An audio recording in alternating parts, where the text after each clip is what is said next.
whispers and rumors that don't get reported. Stories I write that are often distorted.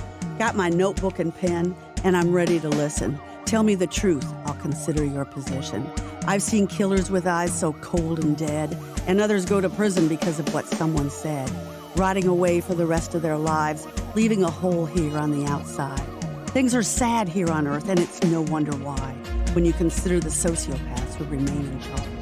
It's me who sees the system for all its flaws, and I usually start with the probable cause. My right hand is reading the probable cause.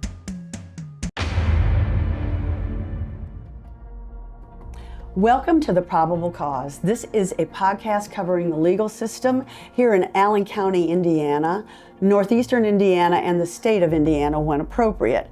I'm your host, Jamie Duffy, a local journalist, and our co-host is to my left over there, Michael McAlexander. He is the Allen County Prosecutor. As you know, my right hand is also a part of this podcast. She operates as kind of a checks and balances between the two of us. When either one of us gets out of line, we never know who she's going to agree with. She came to her knowledge through the homicide of her 22-year-old son about 9 years ago. Now, as you can see, if you're watching this show, we have a guest today. We are so happy to have William Lebrato. He is Allen County's Chief Public Defender. And obviously we're going to be talking about public defenders today. So we want to welcome you and thank you for coming on. Thank you. Now, we usually start with the courts, and last week we did have a murder trial. This is very apropos because actually the Chief Public Defender, who's sitting right here, was primarily responsible for the not guilty verdict of Tommy Gray. He also had a co-counsel, David Feltz. So it's sort of awkward because I guess we could say congratulations. However, it was the Allen County prosecutor who charged Mr. Gray in the first place with murder. So I don't know if you want to say anything about that case, Mr. Lebrato. Well, it was a difficult case for both sides. How so? Well, the majority of the fighting happened behind a huge Serval truck. Or a Serv Pro? Serv Pro. Serv Pro, yeah. So there was a lot of video surveillance, but they couldn't see behind that truck. So right. We had to rely on a few eyewitnesses that saw bits and pieces of the altercation that started it. Do you think this is the reason why we have trials? This case is a prime example of that, because there's just some cases that have to go in front of a jury. That's true. Yeah. Yes, and my client had made it clear to Mr. Feltz and I from day one that he wasn't interested in a plea agreement, which we continued negotiating with the state just in hopes that something would change, but we couldn't come to an agreement, so we ended up in trial. And it was to his benefit, because now he's a free man. He was only 21. Brawl occurred, and they were using crowbars and hammers and rocks, which I have put in my coverage. In the end, there was a gun that was involved. One of the relatives of the man who was killed took that gun and bashed him on the head, then tried to kill him. So to me, I was just telling these two right here, it reminded me of Peaky Blinders, only neither one of them has watched Peaky Blinders, so, that doesn't work. I think that the self-defense was very effective in this case. That was the argument, the affirmative defense that we had used. Mr. Gray felt that his life was in danger, so he fired his weapon, and unfortunately a man died as a result of that. Right, and he felt surrounded by these people who had crowbars and hammers and rocks and went to get his gun, came back. I think you saw partly about some of that shooting, didn't we? Didn't we see the right arm? Well, as it kind of moved from behind the truck, you could catch some of it up in the right-hand corner of where the video footage was. See, this is one of my beefs too. But it was hard to see, like. It is hard to see, and when you're sitting there in the gallery and you're trying to peer over everything to maybe catch a glimpse. When I was not really covering a trial, but I was in a court trial in Oxford, England, they were having somebody interviewed, and there were TV cameras right up there. Everybody in the whole entire courtroom could see this girl in her interview. Here you're in the dark a little bit. You know what I mean? And here I am trying to cover. You know, it would be so nice. I'm just going to put a plug in for that because I feel like someday that might happen. I also thought it was very effective that he went on the stand. Well, in a self-defense claim, it's almost essential to put your client on the stand. One, the jury wants to hear that they were reasonably fearful of their life. And second, the judge has to hear self-defense evidence in order to give us the self-defense instruction. So there's no other way to get the self-defense evidence other than going on the stand? I suppose you could if there was enough witnesses that saw it, but they can't give an opinion that my client acted in self-defense because that would... Oh, and as you pointed out in the closings, there were no witnesses from the Louisville side. This was a brawl between workers from Chicago and Louisville.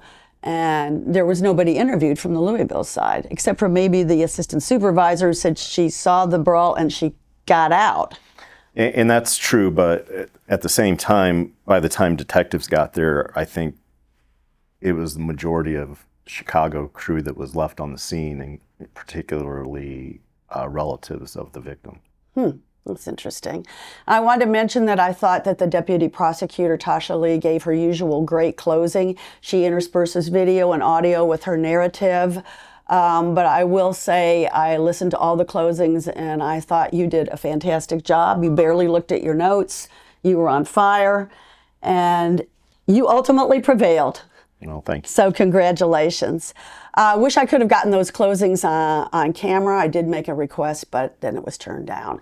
So, Mike, I know we've got a couple of child molest cases, but I was hoping that we could talk about the Pike's Pub hearing this Monday and the whole criminal gang enhancement. If you can tell us who exactly approved of the enhancement and what the future of the trial is, because you've got 6 defendants. Well, I'm not going to talk about facts of the case at this point. We did file a count. There is a separate criminal charge for criminal gang activity. There's also a sentencing enhancement for criminal gang activity that essentially doubles the sentence that you get if the enhancement is given. And that enhancement is very similar to the firearm enhancement that most people are pretty familiar with because we file it frequently. All the time. The language for what we have to prove is we have to show that a person charged to get the enhancement knowingly or intentionally was a member of a criminal organization while committing the offense and committed the felony offense at the direction of or in affiliation with a criminal organization or with the intent to benefit, promote, or further the interests of a criminal gang or for the purposes of increasing the person's own standing or position with a criminal organization. And then the things that can serve to prove that are, this is really important. An admission of criminal organization membership by the person, a statement by a member of the person's family, the person's guardian, or a reliable member of the criminal organization stating the person is a member of a criminal organization. Another one is the person having tattoos identifying the person as a member of a criminal organization, the person having a style of dress that is particular to members of a criminal organization, the person associating with one or more members of a criminal organization, physical evidence indicating the person is a member of a criminal organization, an observation of the person in the company of a known criminal organization member on at least 3 occasions. communications authored by the person indicating organization membership, promotion of the membership in a criminal organization, or responsibility for an offense committed by a criminal organization. The person's use of the hand signs of a criminal organization. And the last one is the person's involvement in recruiting criminal organization members. That's a lot of reasons. That's a lot of stuff. Yeah. And they were definitely, I did post that video because it was very public. And I did notice that they all had some kind of identifying gear. So, and I was wondering. Again, I can't discuss it. No, I know you can't. I'm making the comment. And they are innocent until proven guilty. Absolutely. The other thing about this that apparently has been somewhat confusing from an administrative position, we filed those charges, and I believe Magistrate Kearns approved the filing of the criminal gang activity charge as well as the enhancement. But another motion was made for joinder of all 6 cases, which means we would try them together instead of separately. So I believe they are in the process of trying to find a date for all 6 attorneys and defendants to be available, I believe on Judge Gull's calendar, to let her hear arguments for and against joinder. Right. So she's the ultimate judge in this case. Yes, she's been assigned to this case, I believe. I mean, we haven't had one of these for a while. Criminal gang activity? Well, I'm sure we have criminal gang activity in Fort Wayne, but an actual trial where people are charged with this. I haven't. It's been a while. Yeah. It used to be big thing like in the late 90s when I worked at Wood Youth Center. I know a lot of those kids were getting charged with that. But then I don't think we did it for a long time there. Yeah, I mean, here and there. It can be difficult to prove all of those things. Right. I would say especially with like young kids from Fort Wayne who join these cliques who aren't necessarily the Bloods and the Crips and the whatever. Yeah, I mean, I think what we see on television and the movies of gangs or the historical street gangs from the big cities, that over the years we've had some information that they may have touched in Fort Wayne, but not the presence and the territory that is familiar with. Well, actually, I mean, go back to West Side Story, the Sharks and the Jets kind of thing. I have heard of one, but we're here to talk about public defenders today, so let's talk about that. I think we should get to know a little bit about Mr. Lebrato. He considers Fort Wayne his home. He loves this place. Tell us a little bit about how, your upbringing in a way. I'm talking about his upbringing. Go ahead. Well, I was born here, went to St. Charles in grade school, eventually moved to Minneapolis for a couple of years in Memphis, but was back here, attended Bishop Joyner High School, went to Indiana University, Bloomington. What did you major in there? History and a minor in criminal justice. Oh, see. And then I took a year off and worked at Wood Youth Center for about 15 or 16 months. Then I went to law school, and it was probably during that time that I decided I wanted to get into criminal law. I really enjoyed working with those kids back then. And not to sound callous, but when I graduated law school, a lot of the kids I had taken care of were no longer kids and they were adults. So I kind of walked into a ready-made practice when I came back to Fort Wayne. And did you tell everybody where you went to law school? I went to law school at the University of Toledo College of Law. Which is still around, and apparently we do have quite a few attorneys. Graduated in '99, and actually Mr. McAlexander hired me fresh out of law school back in November of 1999 after I passed the bar exam. But how long did you stay in the prosecutor's office? I was here for like 6 months. And then what happened? I was offered an office sharing space with several other local attorneys, and Chuck Leonard was the chief public defender at that time. He gave me a public defender position in misdemeanor court. And is that where everybody starts, is misdemeanor court? Pretty much, yeah. Okay. I was there for a few years and then eventually got bumped up to felonies. And over the course of being a PD, I was in the major felony division 2 different occasions for about 6 years each, and drug division for about 6 years. So when you're a public defender and you're working and you're getting cases from whoever the chief public defender was, or I don't think we had that office, but the person who's farming out all these cases, did you have a private practice at the same time? I did. Right. And I was also on the CJA panel, which means you're a federal public defender. Oh, wow. So, yes, you've bumped up against a lot of prosecutors in your day. So the system that we have here, I looked it up. This is according to, I think it's the Indiana Supreme Court where I get this information. We have 3 ways in Indiana that you can provide public defender, what I want to say, you can be a public defender, offer this service to people. One is a public defender program. Would you say that's what we have in Allen County? I wouldn't say it's a program. The way it works is at somebody's initial hearing, they're notified of the charges, make sure they understand the charges, whether or not they're ultimately request a public defender. We have a liaison in the courtroom that provides them with their charging information, their probable cause affidavit. At that time, the judge will ask them if they want to hire private counsel or if they want to be referred to the public defender's office. At that point, if they're referred to our office, we have an investigator either go to the jail or they come to our office if they're out of custody.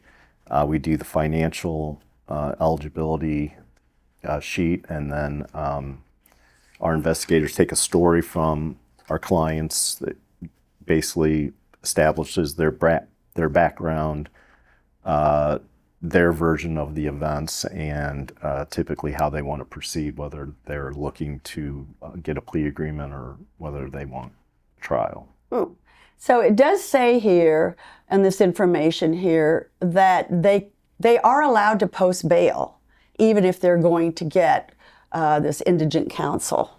Sure, and a lot of times family members do that. Right. And we can't count family members' income against these. I mean, do you have any idea what percentage of your people are just truly poverty-stricken that you handle?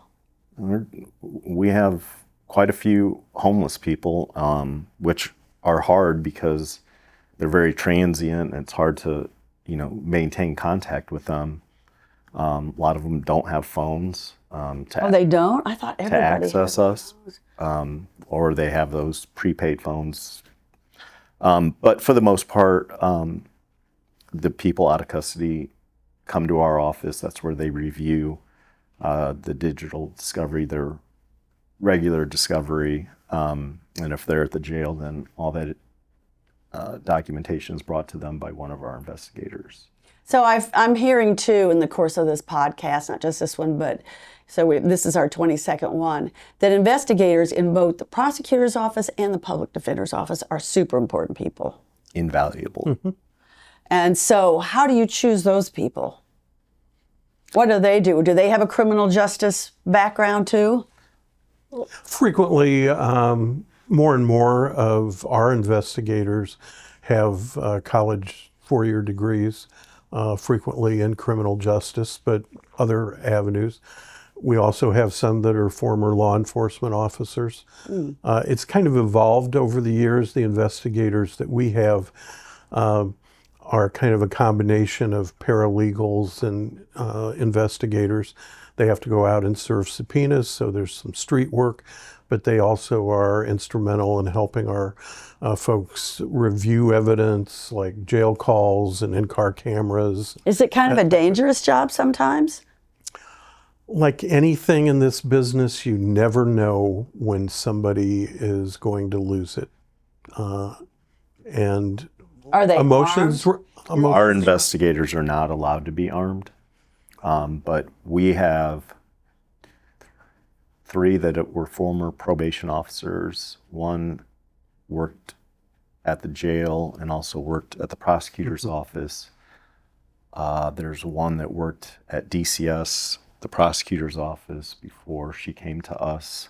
She worked at DCS. That would be invaluable to really know that system and what goes into it. But it can be dangerous for our investigators. Like I said, they can't be armed, and sometimes they're going into, not very safe areas to serve subpoenas for people that frankly don't want to be served with a subpoena. So can they take a police officer with them? We've had that happen on a couple occasions over the last 6 years where we've asked a sheriff deputy to accompany our investigator because threats were made that if you come back to my house, this is going to happen. So Oh, wow. it's happened a few times. Could we just please bring our cameras? Nobody's ever been hurt. Thank God. Well, but we all remember, it's right before you became a lawyer, when we had a probation officer and a counselor killed at a counseling session by a defendant who was on probation at the time had an appointment with his counselor, and his probation officer was there, and he pulled out a gun and shot both of them and then killed himself. Oh, my word. So This was right before you hired? this was back in 97 or 98, I believe. I would have just. Charlie Nepple was the probation officer who was killed. And where did it occur? Did it occur like city county building? Or? No, it was at a private counseling session. But Are there any safeguards to make it safer for these people when they're trying to issue subpoenas? I think since then you've seen things like when you come into our building, we pay to have a security person run you through a scanner, and any bags are examined to see if they have anything that would be dangerous to the people in this building. Our investigators and employees can, if they request it, carry weapons, and the ones that go out in the street can carry weapons if they want. They do have to go through an annual qualifications process to show that they know how to use a weapon. Oh, that's interesting. My right hand, did you We have? do not yeah, have go ahead. security at our office. I'm in the Russo building, the city county. There's no security. Probation we're on the 7th floor. Probation's on the 8th floor. I know they have uniformed deputies that provide security. There's several floors that the police department has, which obviously we can't access, but all we have is panic buttons if we have an issue in our office. Have you ever pressed the panic button? Me personally, no. One of our staff members since I took over in October of 2019, twice we've had to hit the panic button. Really, because somebody walked in and was threatening, and Yes. were they armed? Well, if they were, they never brandished a weapon. Right, because, yeah, I know what you're talking about because I go through that building all the time. So the other thing we need to do is talk about caseloads, because I personally feel that Indiana has kind of addressed the public defender issue, whereas some of the other states have not done a very good job. And I brought up with Mike the situation in Mississippi, where they had one public defender for I don't know how many counties, and the ACLU sued them. And now the Mississippi state government has allowed $700,000 out of their coffers to start up like a pilot program. But these people, they don't get any counsel. And Mike brought up the situation in Boston, Massachusetts, where the public defenders are on strike, and they're letting people go because they don't have counsel. And they say they're underpaid. We just watched the news on that. So what is the state of public defenders in Indiana? Is it easy to get one throughout the state? Do you know? I know occasionally the Board of Public Defenders does meet here in Allen County, because I went to a couple of those meetings. And what are they saying? You know, I know that your office gets reimbursed, which is a cool thing. Well, we follow the national poverty guidelines, and that's adjusted depending on dependents. But our caseload is basically governed. In 2003, we joined the Public Defender Commission. Up until that point, we were run by circuit court. So was the Public Defender Commission, was that formed in Indiana? Yes, prior to 2003. It's now called the Commission for Court-Appointed Attorneys. They changed their name just this past year. But they set out caseload numbers for, depending on what division you are in. We have a 1 through 5 murder division, a drug division, a level 6 division, a misdemeanor division, a juvenile division. Mike has counterparts in all those divisions. And we have to stay at 75% of our counterpart in the prosecutor's office caseload and 75% of their income. And what does that mean? I'm looking through here because I had. I think you're in compliance on the income, but not on the caseloads. Yeah. Well, we are right now. The caseloads eventually is going to require us to hire more attorneys to stay in compliance. But we do have 40% of our expenditures reimbursed. In just the second quarter of 2025, the reimbursement was $581,000. So if you multiply that, you're going to get about $2 million. Just over, yeah. Just over. So here I have table 1 here. It says inadequate, adequate. I'm not exactly sure what this means. For murder, okay, so public defender can't handle, or inadequate, oh, wait a minute, adequate. It says 15 murders. Is that how many one public defender, or is that an office? No, that's, none of our public defenders have 15 active murder cases. I think myself and Robert Scremin right now have 10. That's a lot. Well, that's all I'm doing. I don't have caseload outside of that. I'm not technically required to carry a caseload, but I could not because. What about your counterpart here in the prosecutor's office? How many, okay, Tessa Helge is the head of the homicide unit here at the prosecutor's office. How many is she allowed to be the chief counsel on? There are no limits on the prosecutors. As a matter of fact, the Indiana Prosecuting Attorneys Council, they did this survey or analysis really the first time I think in 2022, but they looked at case filings with the Supreme Court numbers and then applied the caseload limits that the public defenders have to prosecutors' offices. Most of the offices would be understaffed on that ratio. Allen County, at the snapshot at the time they did it, put us with 34.2 or full-time equivalent attorneys. They said, based on our caseload filings, that we should have 71.6 Double. attorneys. Yes. Like double. Yes. And I don't think we need that many, but that doesn't even count the cases that we review and don't file. And Ms. Helge and I had a conversation last week where I think the number was 62 active murder cases in the prosecutor's office. So if you subtract the 6 that have hired private counsel, that leaves us with about 56 active murder cases in our office. And that's basically kind of like split between you and Robert. No, you have No, Jared Marks is in that division. Skip Campbell. No, You've had to spread it around a lot of your Jamie staff. Egolf, Right. Tyree Barfield. Right. But Tim Stuckey has one coming up.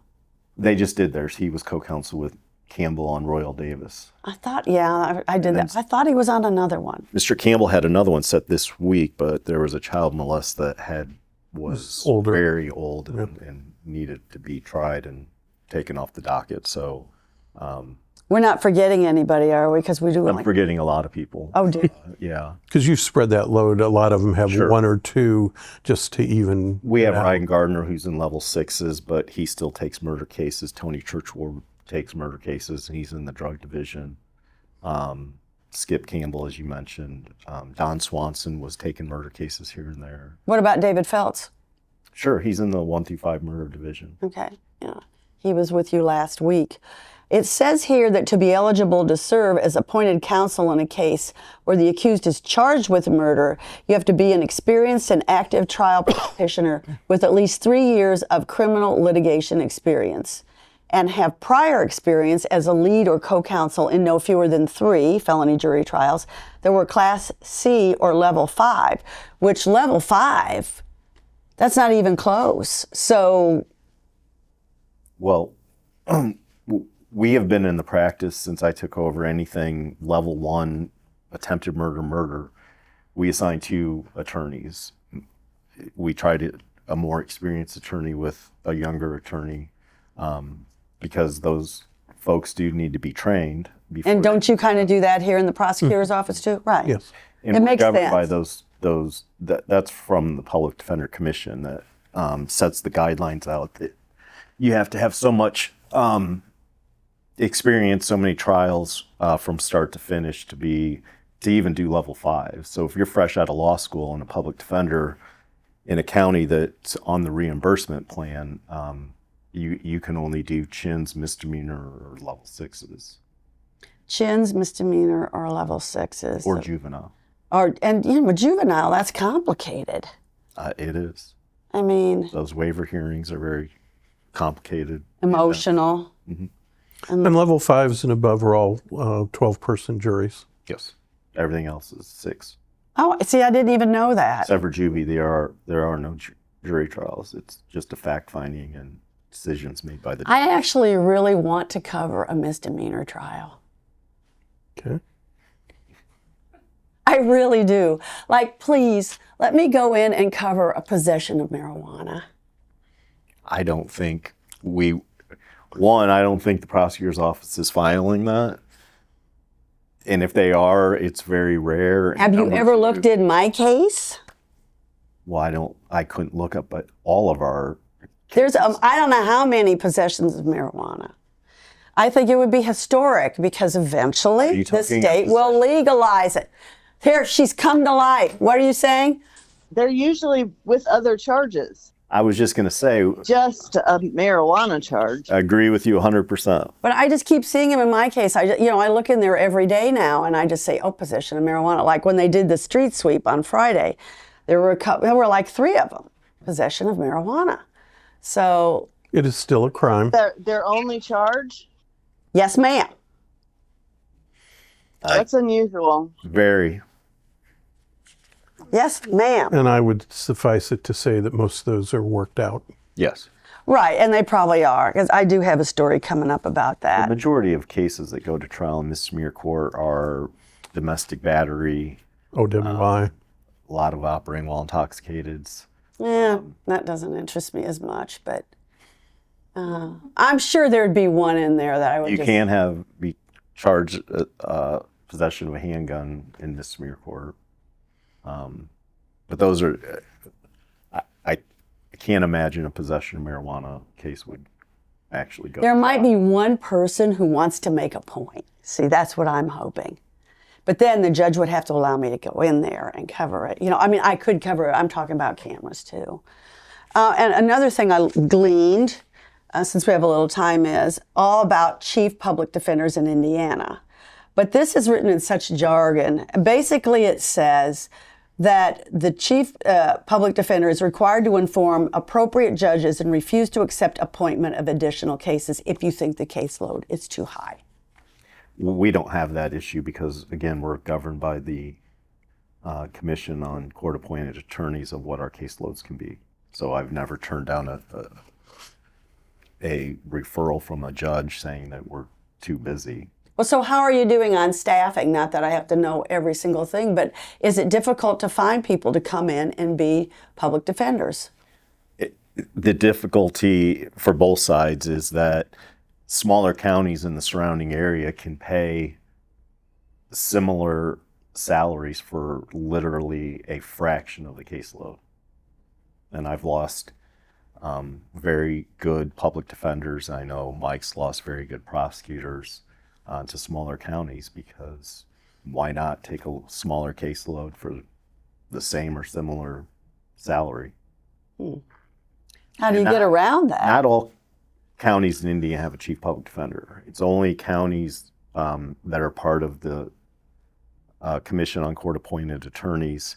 There are some smaller counties that may share a chief public defender, and some counties aren't required to, as long as they have a public defender board.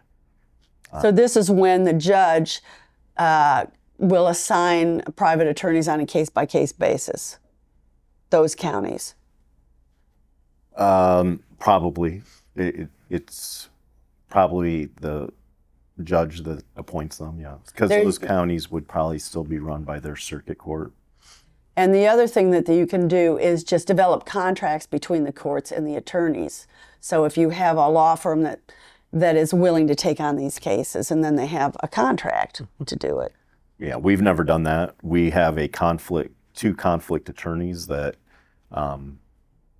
like Marsha Linsky, for example, we conflicted our entire office out of that. What do you mean? We weren't going to be involved, period. So thankfully that judge... Are you talking about when she was killed? Yes. Okay. But he got his own attorney at first. Yeah, then fired him. Well, and I also feel like that he might not have had the money to pay him. Well, whatever the reason was, the judge, Judge Klaus from Noble County, contacted me, knew that our office was conflicted out, and I just put him in contact with the state public defender's office that provided him 2 lawyers. Oh. There was a gentleman that in misdemeanor court that sued us, so we gave him a conflict attorney. It doesn't happen very often, but it does happen. So when you say a conflict attorney, you're just saying, hey, we need to go to another county because... Well, it's their equivalent of when we appoint a special prosecutor. Sure. Ask either a prosecutor in another county or a senior prosecutor to come in and handle a case if we have a conflict. Yep, and we'll do that with public defenders here in private attorneys here in Allen County or surrounding counties. We just used a gentleman from Huntington on a level 6 case that we had a conflict in. So they're there, Huntington County. So the last thing that I have, because I figured you guys were going to fight more. I'm very disappointed. Mike and I have a saying that just because our positions are adversarial doesn't mean we have to be adversaries. Or we are adversaries, but we don't have to make it adversarial. I think what people, and I wanted to say this, that for the administration of justice, it benefits us to have competent opposing counsel. Yeah, absolutely. I mean, we can't try every case. We know that. The numbers, we would need 3 or 4 times the number of judges we have, and we'd have to have double, triple, quadruple our staffs to try every case. We recognize that. Competent counsel that can evaluate a case and come to reasonable negotiations, and it's not a railroad job on the defendant. Everybody always forgets the defendant knows what he or she did, Right. But our job is to... But sometimes he or she doesn't want to admit it. True. I mean, and it's very hard. I mean, on a practical basis, if you're accused of being a child molester or a rapist, there is still a shame involved with that you don't want to admit. It's very hard to get those people to admit what they've done. On murder cases... Sam Kearns get a few of them. Yeah. And on murder cases, it is very difficult because of the severity of the punishment to convince somebody who's 20, 21 years old that you got them a great deal. They can get out when they're 65 or something. they can't imagine being that old.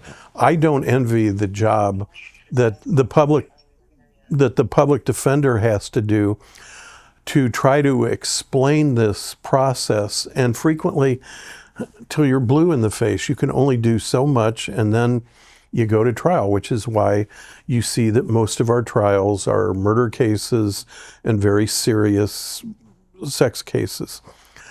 But for the other stuff, it works so much better with the system to have a competent attorney who, on the defense side, can look at the case, know what the strengths are, know what the weaknesses are, and a competent prosecutor who does the same thing, and they come to a resolution that is appropriate to the victim, to the defendant, and to the community at large. We don't have to have big fights over every issue. And generally, even at trial, about those.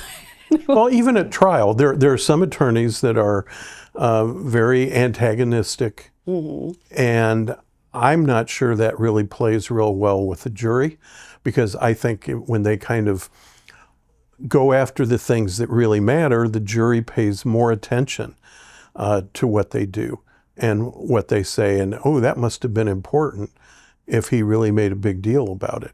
So the competence on both sides is important to get cases resolved economically and fairly to everyone.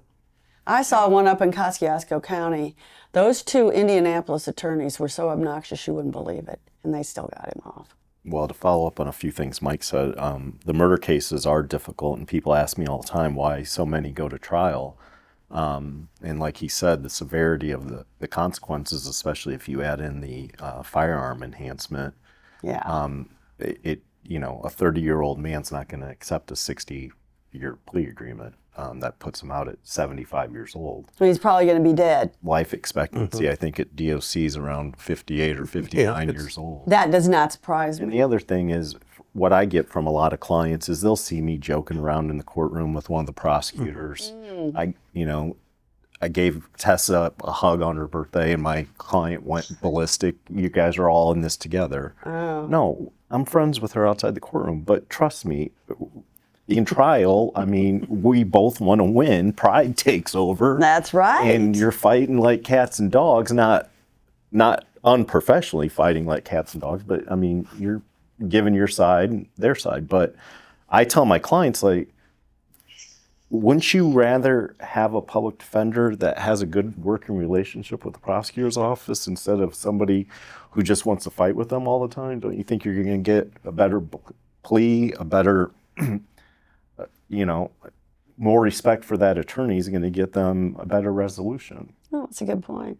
All right, so on Reddit, I thought this was a really good point. A lot of people say, oh, if you get a PD, you're not going to get good representation, which is what you were just talking about.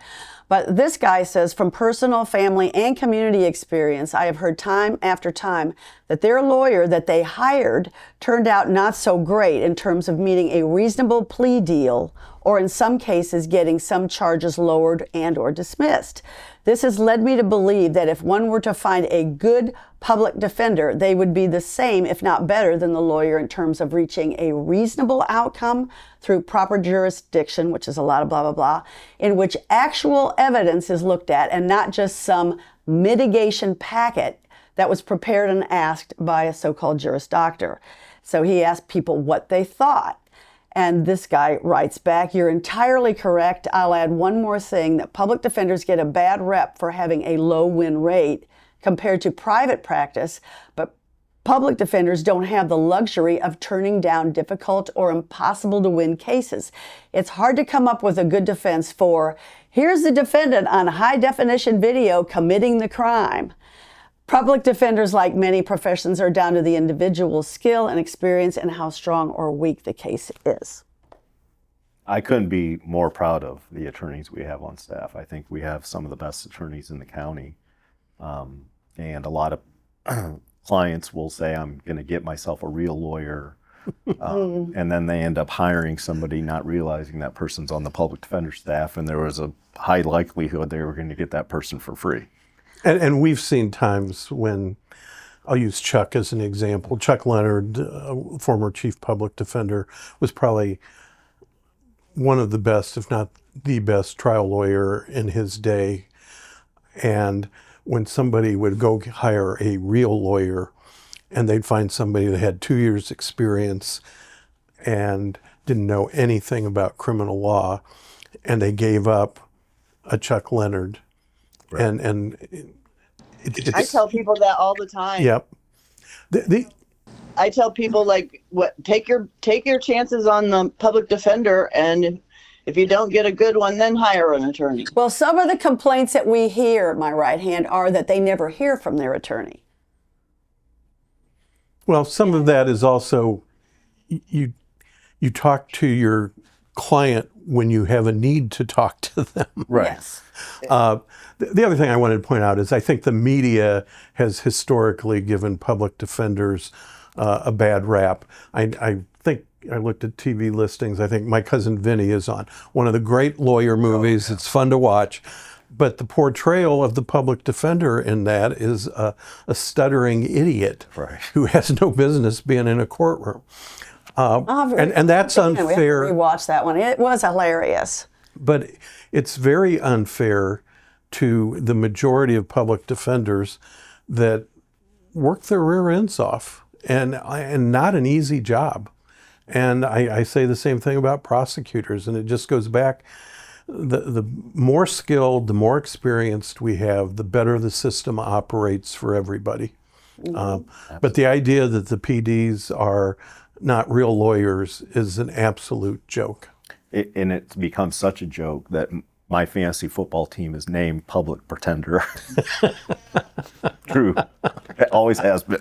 All right, because I hope you can stick around for this. And that's an all-lawyer league I play in, by the way. Is this local? Can we go see you guys play? Yeah, it's Barrett McNagny, 6th floor, September 3rd at 6 p.m. It's put on by Mark Thoma and Scott Bonnell. Sounds awesome. So this is the last question, and my right hand and I have gone round and round about this, because as we know, she had a very tragic situation happen in her family. And when we used to, when I used to go to work at Wayne and we'd be on every morning going over the cases and everything else, we'd get into arguments. And her question was, how do you defend the indefensible? My response was, because the Constitution calls for it, right? Mm-hmm. And so I just want to put that to you. You know, sometimes these people have committed heinous crimes, and yet you defend them. Yes. So go ahead. Well, like you said, the Constitution, and I mean, this is what I signed up for. Some private attorneys can pick and choose who they want to represent. We don't have that luxury, as Mike stated earlier. Is there any cases that make you lose sleep at night, that you defended them and you just know that they should have taken a plea agreement or gone to prison forever? Well, I don't want to use a name, but there was a life without parole trial that Mr. Churchward and I did with Miss Helge and Mr. Shaley maybe a year ago, May, where 3 children were brutally murdered, as well as their mother. I think we all know that. That was a tough case, very tough case. But I want you to know, and the general public to know, that as public defenders, we realize a family member or a friend has died, and we're sympathetic to that. We really are. But at the same time, we have a job to do. For example, last week, I just happened to be in the parking garage talking to a detective when the family came out, and I felt compelled to go over to them and tell them that I was sorry for their loss and that everything that was going on in the courtroom was a job. How did they take it from you, though? The mom actually gave me a hug. Oh, okay. They would not talk to me, and so I gave up. Obviously they were upset, Mm-hmm. and I didn't know what kind of reaction I was going to get from them, but I was sincere that they lost a son. And here's another point, because I've sat through a lot of these. Sometimes the person who lost his or her life wasn't an angel. Right, but that doesn't mean that. Right, and this is what we would go round and round about. It's like their families didn't do illegal stuff. Most likely, in most cases. I agree. No, you're absolutely right, and they're the ones that are suffering now, and they didn't get closure. But I think your point is, we all have tried bar fights.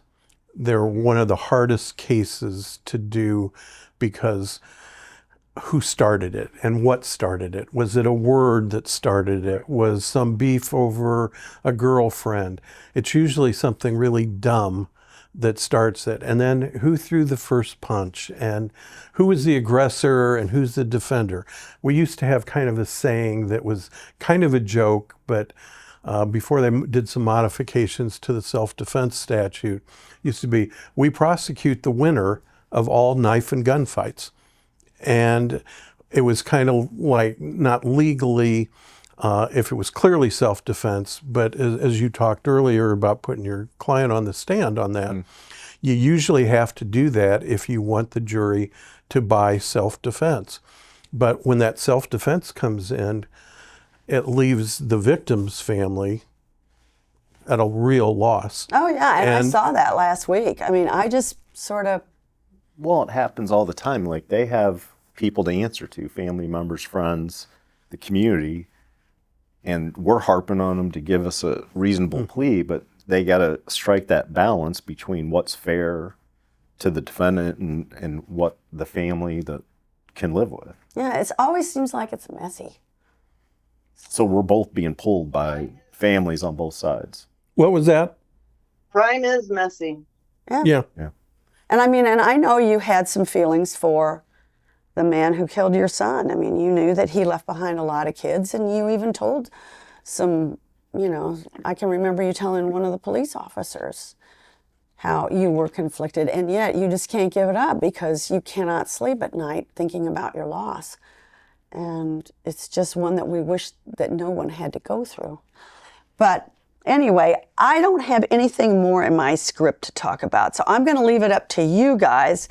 So if there's one other thing that we didn't cover that you want to say, now's your time. Because I'm not going to go on a rant. I've already said my bit about world languages in the public universities here in the state. World languages? World, you know, Spanish, French, Italian. You speak Italian? She's upset that... I understand it much better than I speak it. Che ci posso fare io? Do you know what that means? I probably didn't say it right. Your dialect is not something I'm familiar with. My family's from southern Italy. Yeah. They sound, when they speak Italian in northern Italy, it's like somebody from West Virginia or Kentucky. So how do they pronounce mozzarella? Mozzarella. Mutz, Yeah, right? like it's a U. That's what we said in New Jersey. But on the case of public defenders and prosecutors, is there anything else that, I mean, did we miss that we can encourage people to go into one or the other?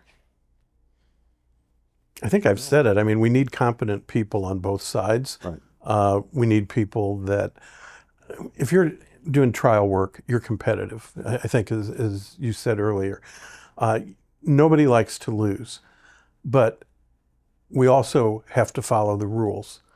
And that's where, as a prosecutor, you can't cheat. I just read a thing this morning. Somebody won $60 million against a prosecutor up in Michigan over false claims and false charges against a guy. And to me, that turns my stomach when I hear stuff like wait a minute. What about sovereign immunity? Isn't that a thing? I think it was called malicious. I think, you know, when we talked about that a couple of weeks ago, right? We talked about, unless it's willful, wanton, I mean, way beyond just within your duties of the office. Mm-hmm. So this, I believe, was proven apparently to be intentional, that they charged a guy with child molesting or sex crimes and destroyed his reputation. Yes, and I hate that. I mean... And I hate that equally. I know, it's just so repulsive, everybody. You know, to think about that. Well, one thing I like is I do like the standards that the commission holds us to, because that means we are having competent attorneys in those divisions that require prior certain amount of trial experience. Tell me something, like last week when you were preparing those closings, how did you do the night before? Did you sleep, or were you just going over your script the whole time? Well, this case was a little different because there was 3 times where the four of us walked into the courtroom ready to try the case, but we were congested out by either speedy trial or by a case. Yeah. So that's probably not the best example. I never not sleep during a trial. I don't eat lunch just because at 3 o'clock I'll want to take a nap. It keeps you on edge, right? Yeah. Right. But I do find myself like, this is going to sound weird. I don't prepare closing arguments. You don't? I prepare an outline and I just do it.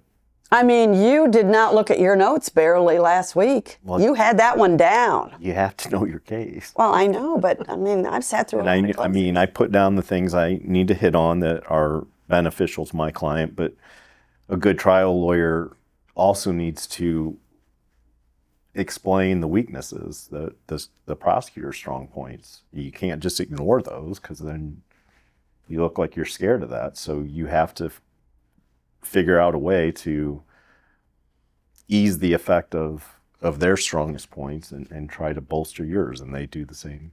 Exactly. Right, you got to get that adrenaline pumping. There is some strategy involved in trial work, like when we were jury selection, it was the oddest thing I've ever seen. I don't know how many for-cause strikes we had. And usually they're hard to get, but I would say that Tasha and I agreed on 90% of them, if not more. Rebecca said 98%. Yeah. You guys were pretty much in agreement. And I mean, we'd walk up there and we'd be like, we want these people struck. And they were like, we have the same 6. And they had some very strange answers. yes. And yet it took somewhat until offensive 4 o'clock in the afternoon to come up with the jury. That's part of the reason is that they had, and you guys were getting close to the end of the panel, weren't you? Yes, oh my God, they were. We had the last people in the box. Yeah. And I knew that Tasha didn't have strikes left, but I did. And I didn't. On this particular trial, I'm looking for men, particularly gruffer men that, would act in self-defense. Right. Tattoos. I don't want a bunch of retired teachers on there. There you go. So I saw these 2 gentlemen and heard their answers to some of the questions. So I used my final strikes to get to those 2. And they ended up being alternates, but, I don't know if we've explained what a strike is. From each side is given 10 peremptory strikes that, other than for reasons of race, you can remove a juror for any reason you want. A potential. We also remove jurors for cause when they show something that indicates they are unable to be a fair and impartial juror. And he was saying that they agreed on most of the cause people, but there is also, if you will, a game that gets played about looking ahead to what jurors are coming up next in order, because you may want to get rid of somebody or you want a particular juror.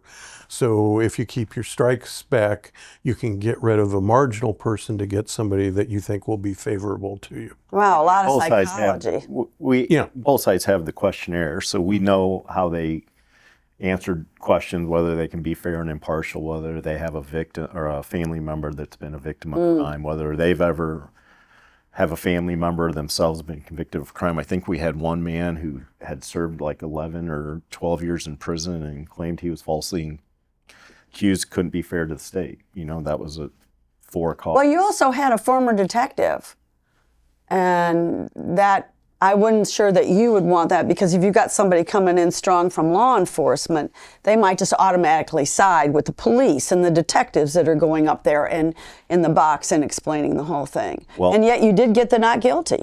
Mr. Shaley and I did a robbery several years ago where we were walking back from the bench and he said, "Why did you keep the retired detective?" And I said, "Because my whole defense is sloppy police work." Oh. And he was a retired detective from a different county. Did it work out? It did. I did get a not guilty on that case. But the jury prevailed. The witnesses were claiming that it took 45 minutes to like an hour and a half for the police to arrive, and I mean they had documentation that they were there under 2 minutes. Oh. It was a lot of. There was people brought back from prison in prison garb on both sides of their testimony. It was. There's a lot of things yeah. that go into a trial, and a lot of things that you can't predict, and that's and how people present that. I suppose is a little frustrating at times when we read stories about a trial that are simply based on what was in the probable cause affidavit as opposed to what happened in the courtroom.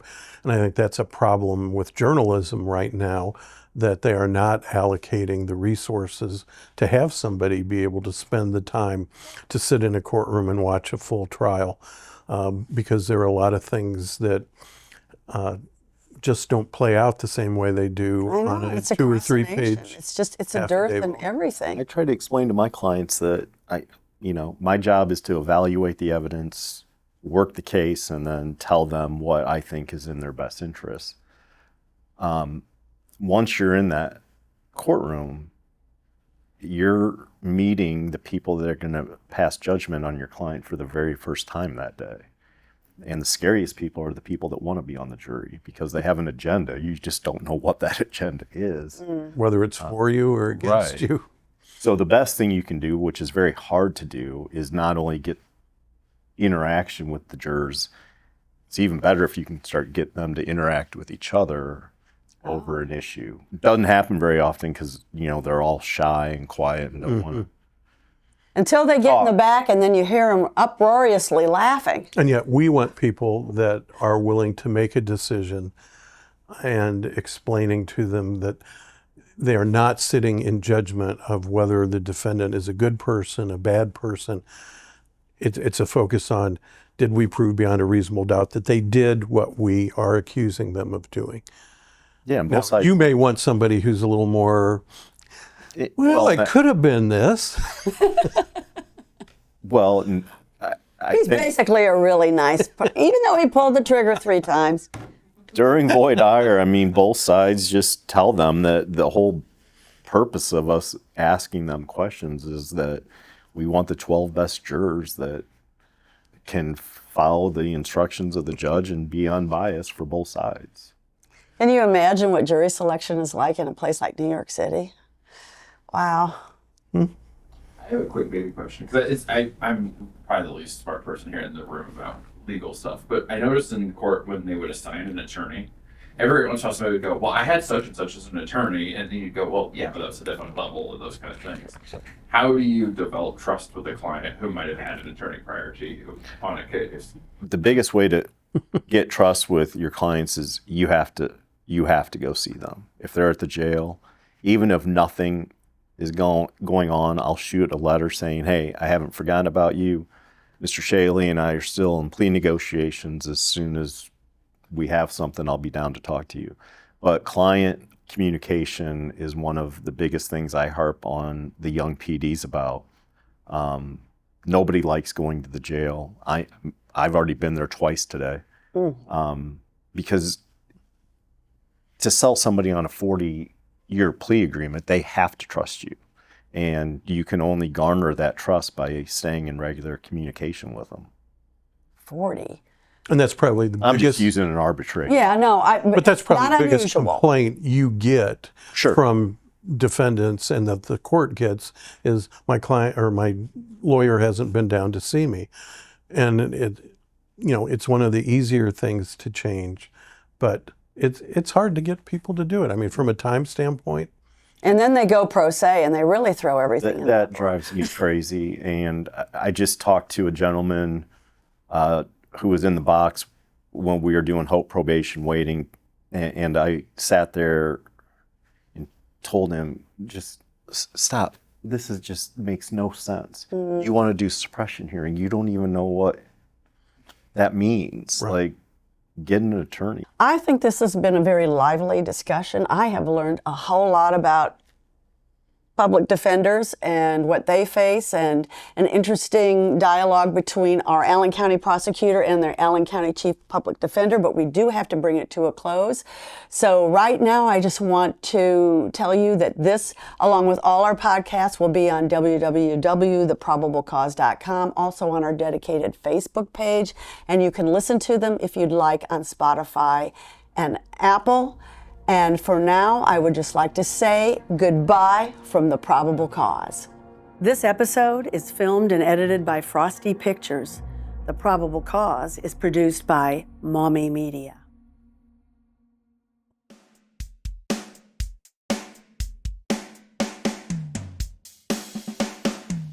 Worried when I crossed the Michigan line, a cop from Steuben County waiting on I-69. A headlamp went out while he pulled me over, charged me with possession after I rolled down the window.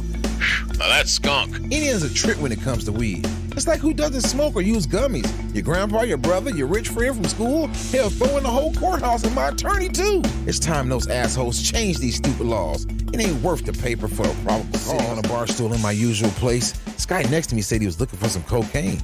Hell, I just sold him an 8-ball with a little piece off for me. But my buyer was a cop? Should have known he was a creep. So I'm a dealer, right?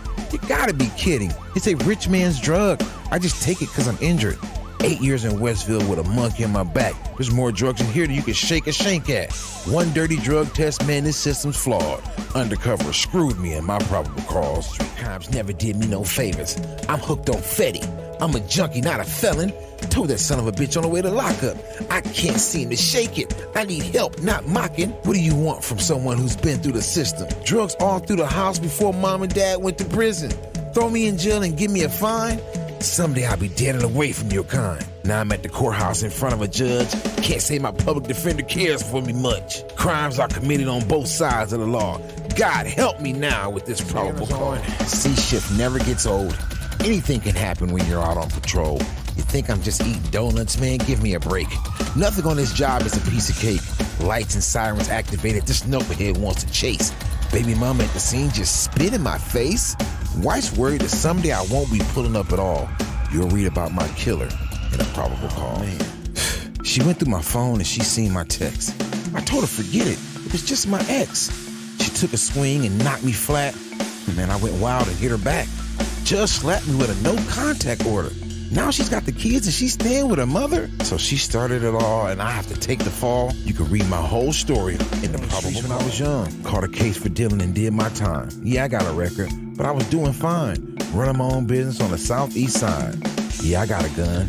I kept it on hand. Told the cop my reason, thought he'd understand. In this neighborhood, you need some protection. Attorney thought I could get just community corrections, but the judge decided to send me to prison. Can't get ahead no matter how hard I try. Read the probable cause, it'll make you cry. Whispers and rumors that don't get reported. Stories I write that are often distorted. Got my notebook and pen, and I'm ready to listen. Tell me the truth, I'll consider your position. I've seen killers with eyes so cold and dead, and others go to prison because of what someone said, rotting away for the rest of their lives, leaving a hole here on the outside. Things are sad here on earth, and it's no wonder why, when you consider the sociopaths who remain in charge. It's me who sees the system for all its flaws, and I usually start with the probable cause. My right hand is reading the probable cause.